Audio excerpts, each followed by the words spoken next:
हम बात कर रहे हैं अपने रूप के जादू से विश्वामित्र की तपस्या भंग कर देने वाली अप्सरा मेनका की बेहद खूबसूरत बेटी शकुंतला की। शकुंतला अपनी मां की तरह ही रूप और यौवन की धनी थीं। माता पिता के द्वारा त्याग दिए जाने के बाद शकुंतला को अर्षिकण्व अपने आश्रम में ले आए और यहीं शकुंतला पलकर युवती हुईं। एक बार हस्तिनापुर के राजा दुष्यंत शिकार करते हुए अर्षिकण्व के आश्रम में पहुंचे। राजा दुष्यंत ने आश्रम के बाहर से अर्षि को आवाज लगाई। अर्षि आश्रम में नहीं थे, इसलिए शकुंतला आश्रम से बाहर निकलकर आईं। शकुंतला ने कहा, हे राजन, मैं महर्षि की पुत्री हूं। महर्षि अभी आश्रम में नहीं हैं, वह तीर्थयात्रा पर गए हैं। मैं आपका आश्रम में आपका स्वागत करती हूं। आश्चर्यचकित होकर दुष्यंत बोले कि महर्षि तो ब्रह्मचारी हैं, तो आप उनकी पुत्री कैसे हुईं? इस पर शकुंतला ने उन्हें बताया कि वह महर्षि की गोद ली हुई कन्या हैं, वास्तविक माता पिता मेनका और विश्वामित्र हैं। शकुंत नामक पक्षी ने मेरी रक्षा की, इसलिए मेरा नाम शकुंतला पड़ा। शकुंतला के सौंदर्य और मधुर वाणी से राजा दुष्यंत मोहित हो चुके थे। दुष्यंत ने कहा, शकुंतले, तुम मुझे बेहद पसंद आईं। यदि तुम्हें कोई आपत्ति न हो तो मैं तुमसे विवाह करना चाहता हूं। शकुंतला भी दुष्यंत को पसंद करने लगी थीं, इसलिए उन्होंने भी हां कर दी। दोनों ने गंधर्व विवाह यानी प्रेम विवाह कर लिया। कुछ समय साथ में व्यतीत करने के बाद जब दुष्यंत अपनी राजधानी हस्तिनापुर लौटने लगे तो उन्होंने लौटकर शकुंतला को अपने साथ ले जाने का वचन दिया। प्रेम के प्रतीक चिन्ह के रूप में उन्होंने अपनी राजमुद्रिका शकुंतला की उंगली में पहना दी। एक दिन कण्व अर्षि के आश्रम में दुर्वासा अर्षि पधारे। उस समय महाराजा दुष्यंत के यादों में खोई शकुंतला को दुर्वासा अर्षि की आवाज सुनाई नहीं दी। अपने क्रोध के लिए विख्यात अर्षि को लगा कि यह उनका अपमान है। उन्होंने उसी क्षण शकुंतला को शाप दे दिया, जिस किसी के ध्यान में लीन होकर तूने मेरा निरादर किया है वह तुझे भूल जाएगा। यह सुनकर शकुंतला का ध्यान टूटा तो उन्होंने आरष्य से क्षमा मांगी। आरष्य ने कहा, जिनकी याद में तुम खोई थी उनका कोई प्रतीक चिन्ह होगा तो उस चिन्ह को देखकर उन्हें तेरी स्मृति हो जाएगी। यह कहकर दुर्वासा वहां से चले गए।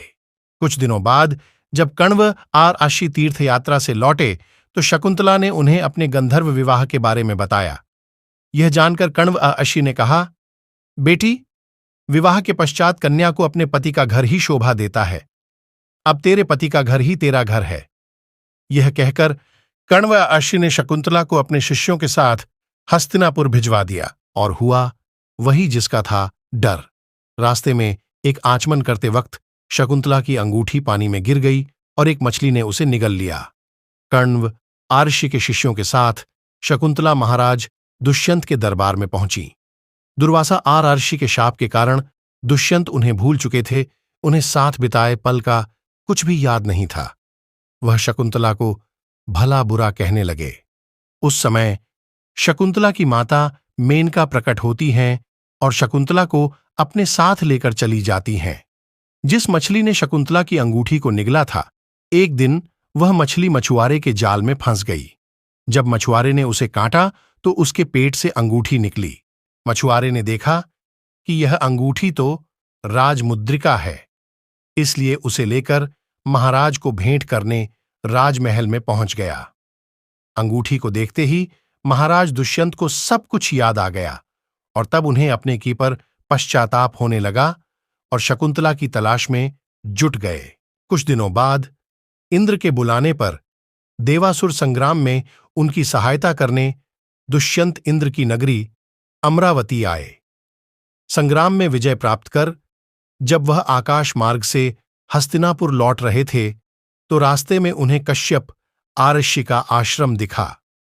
उनके दर्शन के लिए दुष्यंत वहां रुक गए। दुष्यंत ने देखा कि कश्यप अर्षि के आश्रम में सुंदर सा बालक शेर के साथ खेल रहा है। दरअसल ये बालक कोई और नहीं, शकुंतला का पुत्र था।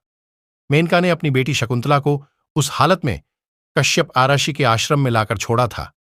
वहीं उसने भरत को जन्म दिया था। बालक को देखकर दुष्यंत के मन में प्रेम भाव उमड़ पड़ा। जैसे ही वह उसे गोद में उठाने के लिए आगे बढ़े, वैसे ही शकुंतला की सखी चिल्ला उठी और बोली, आप इस बालक को न छुएं। उसकी भुजा में बंधा काला धागा सांप बनकर आपको डस लेगा।